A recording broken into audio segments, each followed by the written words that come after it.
Hi, I'm your host, Rick Sessinghaus, and excited to launch Flow Golf Podcast. Each episode, we will share stories, interview experts, and share cutting-edge strategies for peak performance. Here's my co-host, Hallam Morgan, to explain more about Flow Code Golf.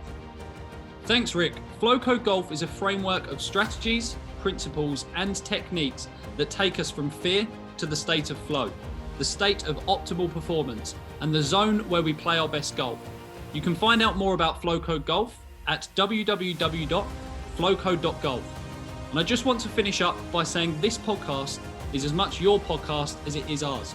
So please ask questions, provide feedback, and get engaged. I hope you enjoyed today's episode.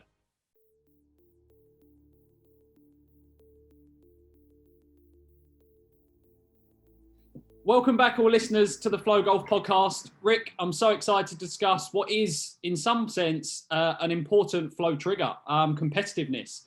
We don't often speak about it. Sometimes we get a little bit careful about speaking about competitiveness and comparison and stuff like that, but wanted to discuss that today on today's podcast. Could you share a little bit of information, some stories maybe about competitiveness, how you define it and how you see it can be valuable for people of all levels?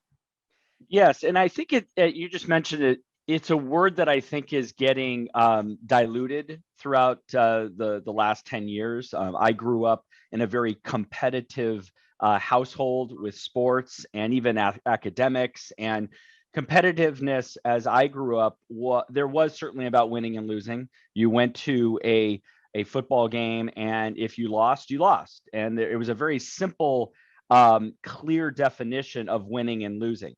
I think throughout the last, like I said, 10 to 15 years here in the States, I think that's been diluted a little bit because it's now been a little bit political correct to not really shine too much light on the winner and, oh my gosh, the loser, we got to take care of them and stuff like that. And I get that at an early age, you're not just going to beat down that the only success is driven through winning or losing. The issue, though, is to me, competitiveness has always led to improvement.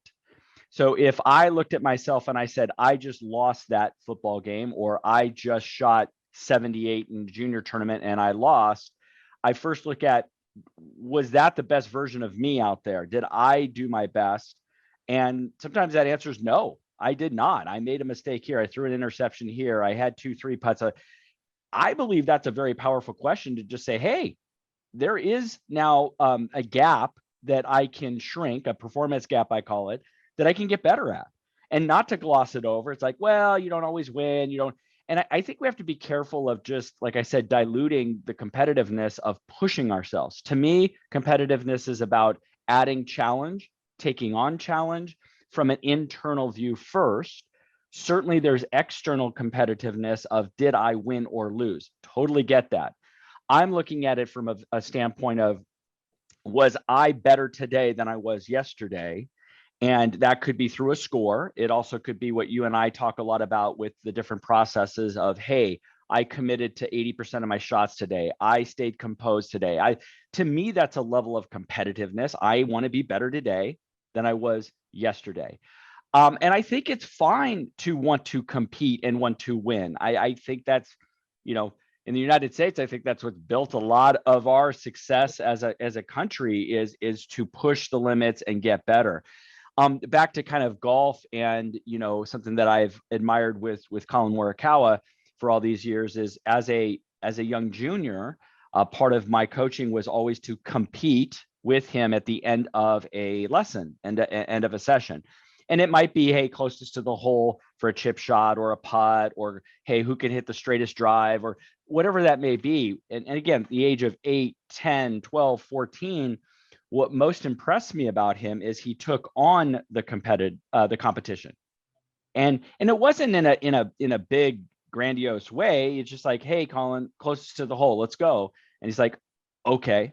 And it was a very simple, he wanted to take on the challenge. He believed he could beat me.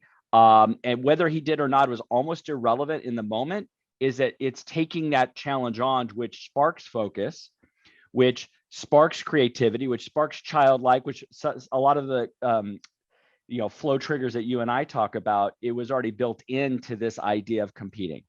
And he took it on at a very early age. And as you can see to this day on the PGA Tour, he loves to compete. It is a way for him to stay focused and push himself. And again, push ourselves is a good thing. Let's get better than we were yesterday. So that's how I look at being competitive. No, I love that. Absolutely love that. And obviously, it's the biggest priority of all elite performers is to become their best version. And you see it as a common skill or common trait across a lot of successful athletes, especially those at the top level of their game. I remember hearing a story of Kobe Bryant and another NBA player called Jay Williams. It was actually Jay Williams telling the story, but he was in there prepping for a match, and he's there like really going through the gears, really putting some work in. And he notices actually that Kobe is there as well. Kobe Bryant's there before him. And they're both prepping. And Jay's obviously, this Jay Williams is kind of very conscious of, you know what, I want to make sure that I'm putting the work in, and Kobe sees that I'm putting the work in. Jay Williams finishes and Kobe continues, not for an extra 10 minutes, not for an extra 20 minutes, not for an extra 30, but an extra hour and a half of full plays, proper full plays. And Jay went and asked him after the game, he said, why did you do that? And he said, because I saw you come in, I saw you were there, and I wanted you to know that no matter how hard you work, I'm willing to work harder. Now, I think the thing here is he didn't compare himself to Jay, but he actually utilized Jay Williams to compete. He used him to say, look, I'm not actually trying to do me versus Jay. I'm actually trying to still improve myself, but I'm doing it with the support of Jay without him even realizing. And I think that's a really important comparison. It's something that I even remember hearing in various interviews from Messi and Ronaldo and the relationship between them in the football world, in the soccer world, and saying, well, actually, they're really grateful for each other because they're not sure either of them will have reached the level they did if it hadn't been for the other person. And I think that's something that's how I view competitiveness anyway, is it's very much it's a me versus me situation, but with you versus you. So if I try and compete with you, Rick, I'm actually trying to compete against myself, but I'm competing with you, in support of you, to ensure that we both move forward. And that's kind of the common understanding and the common desire in that relationship, is that we both want to improve. We both want to get better, and we want to support each other in that endeavor. So I see that as really important. And we actually saw that right at the Masters on the 18th with probably Colin and Rory. Yeah, and you bring up a very good point, is that if you talk to these elite performers and ask them, about their competition, they want their competition to play really, really well, so they can push themselves to say, hey, is my best better than their best? Yeah, exactly. And it keeps spiraling up to where you say, wow, I pushed myself because that person was at their best, and that brought the best out of me and my focus, and so on and so forth. And yeah, being at the Masters this year and being in the final round and seeing Colin and Rory paired together and just feeding off of each other, right, is they have mutual respect for each other. They enjoy, watching each other play to a point, but when somebody's playing better than you or scoring better, if you're competitive, you go, well, wait a second. No, I'm going to beat you, right? And so there was a very give and take during that round where, Rory makes an eagle on 13 and Colin puts an eagle right on top of them. They make the birdies. They get into 18. Rory hits this unbelievable bunker shot that goes in. Colin, celebrates it. Hey, well, that was awesome. And yet there might have been, okay, but now it's my turn. And he now puts it in on top, and then they both celebrate. And you saw not only the best performance, but you saw them as a person come out, and you're celebrating greatness. You're celebrating that high level, yet you did want to be at your best. You weren't distracted by somebody else's play. In fact, you used it as fuel. You used it as a way to focus, to say, wait a second, awesome, look what he did. Okay, let's go with that. And I think that's obviously a positive way to go about it. And they did that throughout the entire round, which was beyond fun to watch. Absolutely. I think really the top performers understand that actually competitors are sometimes their allies, not necessarily their enemies, right? Because as you said, that relationship was very much I want to perform my best with you. I don't want to perform my best at the detriment of your performance, because everyone knows that if both of them are performing great, all of a sudden there's some great competition there, and that's where special things start to appear. So I completely agree on that. I love it. And it actually brings in a lot of the stuff we speak about at Flow Code, which is one of the essential channels of flow, which is social flow, right? There's so many components there, but for them to have the same goal, they both want to achieve the same thing. Actually, some communication going between, some shared communication skills between the two of them. They're both passionate about the same things, and that really brings out high levels of performance. No question. And I think we've all seen it in golf where the group you're playing with could affect your performance. Now, we have to be careful of that because we can't always sign up with our best friends on a beautiful day and all the different things in the environment. Yet, as a competitor, can I look at who I'm playing with and use that as a flow trigger? I got to play yesterday with some dear friends of mine, and they're good players. So you have a good player and they hit a good shot. You go, okay, that's great. I congratulate you, but I want to be part of this too. And then there's the fun and there's the banter and those type of things that could change our state, right? If I'm having fun and trash talking and those type of things, I'm going to be in a different state than if I'm with players I don't like and, oh my gosh, their etiquette's bad, right? That wasn't my skill set, but it is getting affected by who I'm playing with. And we call that kind of that social flow, right? Is how do we connect with people? How do we use this as a positive focal point instead of a distraction? Definitely. And I think some people would say, and definitely my perspective on it, but some people would say that competing against others can be beneficial. And I don't disagree, but I believe it's more of a short-term benefit rather than a long-term benefit. So if it's me competing against Rick, not competing with Rick, but against Rick, I believe I could have some short-term gain from that, but I don't believe it's sustainable. When it's me competing against me, all of a sudden, I believe that's when it's long-term and that's when it becomes sustainable. That's when it becomes so much more beneficial for my long-term development. So that's kind of my view on that. But when it comes to competitiveness, Rick, there's different ways of, I guess, expressing that competitiveness, right? And I guess every single person needs to understand how they express their competitiveness. So I know you've mentioned a couple of times that Colin and various other players that you work with, it's not always this massive external kind of competitiveness, like I'm going to beat you and it's vocal but sometimes it can be quite internal. So I just wanted you to talk a bit about your perspective on expressing competitiveness and people understanding actually how to do that. Right. And I think everybody has different personalities. So this is not saying one size fits all, but I think it's, you and I talk about mindset a lot. And for the listeners out there is how are they going to define being competitive within themselves, right? I want to go to this round of golf and how am I going to be competitive? Now, some people will just look at it from a score standpoint. Oh, I want to shoot blank. And if that means I beat them, then I win. That's fine. That's very much the numbers game. I get it. You and I talk about a little deeper of the competitiveness of maybe trying a new shot for the day or seeing how focused I can be. Maybe I can get creative with my visualization and how sharp can I get that visualization, right? So we're now creating our own level of metrics, okay, that we can compete against ourselves, to me has been the most powerful way to get improvement. Okay. There's certainly external competitiveness, which I think is a positive. There's no question about that. We mentioned that.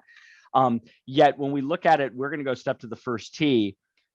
After 18 holes, how will I know I was a better version? How will I know that I, competed against myself that day and won? Okay. And those are the processes you and I talk about. That's being proud of bouncing back after a double bogey. Those are those little intangibles that add up. And you look back and go, wow, I was better today. I was more resilient. I was anti-fragile. I was focused, even there was a lot of stuff going on the golf course. To me, that is a level of competitiveness because there's challenge out there. We set ourselves up to succeed in those challenges to push ourselves. Absolutely. Absolutely. Rick, it's obviously, and for all level of golfers, for some of the mini tour players that obviously inside our platform and those that aren't, it's coming up to the beginning of the season or the season's just started. And it just for your standard club golfer, for anyone listening, it's coming up to warmer weather. Well, here in the UK it is anyway. California, it's warmer all year round. But it's coming up to warmer weather, so people are starting to get their clubs out. And we have what is often named maybe a little bit of competitive rust sometimes. We haven't played that much recently. We haven't been in those competitive environments. What are some of the ways that you would suggest players of all levels can start to regain that competitive edge as they come into the season? That's a good point. I'm going to answer a couple different ways. One, I think you and I will talk about this on future podcasts, but expectations, right? So let's say last season, at the end of last season, I was playing really, really well. My index was down, a lot of good things happening. And then now, because of the weather and because of just off season, you don't play as much. Okay. So there's an obvious, I'm not playing as much, practicing as much. The skills would probably be affected. Okay. That's true. Right. But I think what the challenge for people is when the competitiveness is just with score, and yes, there's going to be rust on the physical skills, they'll just say, oh, okay. And they'll either get really mad when they don't play well the first part of the season, which is now their expectations aren't met. So that's frustration. But I think what you and I are looking at is, I don't believe we are going to be as rusty competitiveness as you would think. Okay. I think if you have an intention day in and day out to go to the gym and push yourself at the gym, you're being competitive. And I think you'd go do your mindfulness meditations daily, and you do the 10 minutes that you didn't want to do, but you did it anyways. To me, that's competitiveness. Then you go on the golf course, it's just who you are. And that's becomes part of that you take on challenges and stuff like that. Your physical skills may be rusty. You may not, your short game may not be as sharp because you just haven't done it over the season.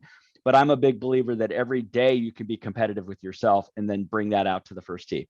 Love it. Competitiveness becomes a habit almost. And I think we'll obviously speak about this in a later podcast, but speaking about that difference between the human and the athlete, or actually the similarity between the human and the athlete, and making sure that you apply these things in all aspects of your life, because then it becomes part of your identity, becomes part of just who you are. So if you're competitive in the gym against your latest PBs, if you're competitive, as you say, in making sure that you show up, even when your inner critic says, I don't want you to do that, this isn't going to be nice, this isn't going to be enjoyable, you get in that cold shower and you stay in that cold shower, you're competing against yourself every single day, and it becomes a habit. And we know, obviously, as you stack those habits, it becomes part of your identity. So I think that's absolutely huge and a really important component of building competitiveness. I love it. And so when people look at competitiveness, again, there is a winning and losing. You and I are very much into habits and tracking that. And so you can now look at, like in golf, we're not going to make all of our 10 footers. We're going to make we want to make a higher percentage.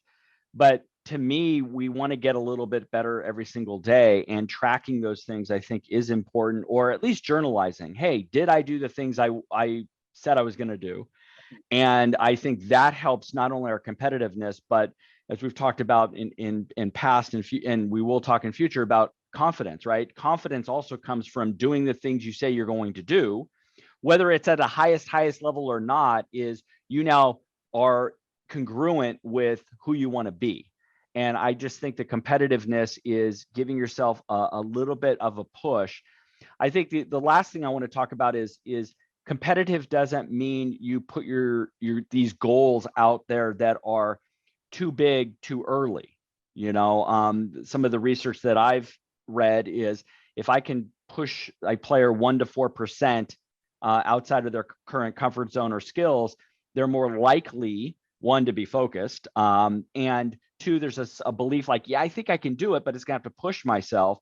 And so these incremental changes, incremental competitive goals, I think is crucial too. When we start a season of golf, right, everybody goes, oh my gosh, I'm gonna do this, and they get very, very excited, which is awesome, but it blows them out of the water on the first week because they just haven't done the incremental changes. So that's my last little thing that I want people to do is competitive. It doesn't mean you say you're going to win the US Open next year. It means, how can I get a little bit better today than I was yesterday? I love that.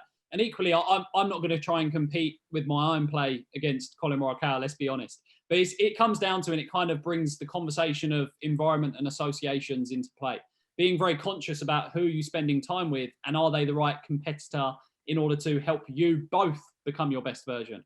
We spoke about Messi versus Ronaldo, and we spoke about Kobe versus this Jay Williams, but ultimately they're almost very close in terms of their level. They're both hugely high performers, and they push each other to be their best.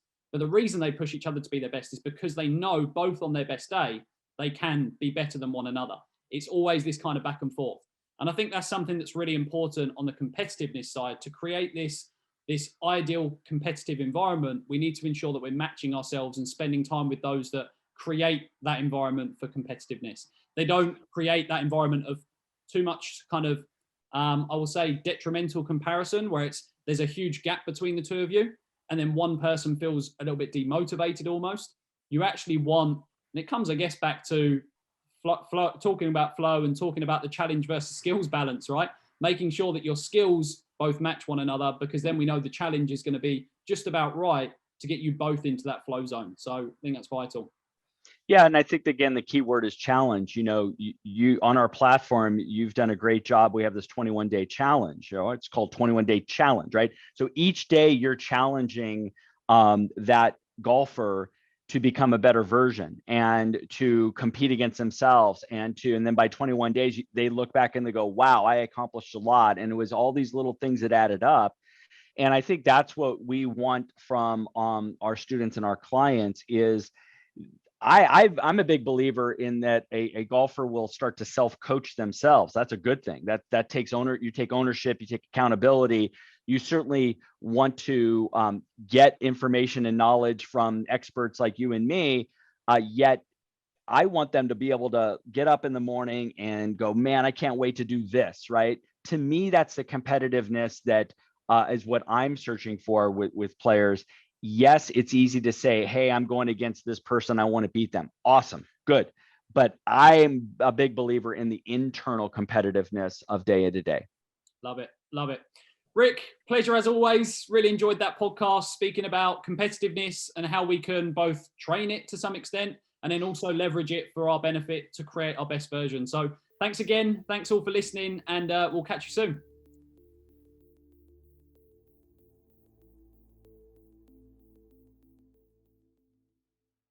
Thank you for listening to today's episode. I know you've received some incredible information, and if you would like to hear more, please subscribe. Rick, how can our listeners learn more about the Flowcode Golf Academy? Are you a coach or a player? Well, I've created 2 free masterclasses. One for a coach to help you grow your mental game coaching business, and one for a player to master your mental game. Head over to www.flowcode.golf to gain free access now.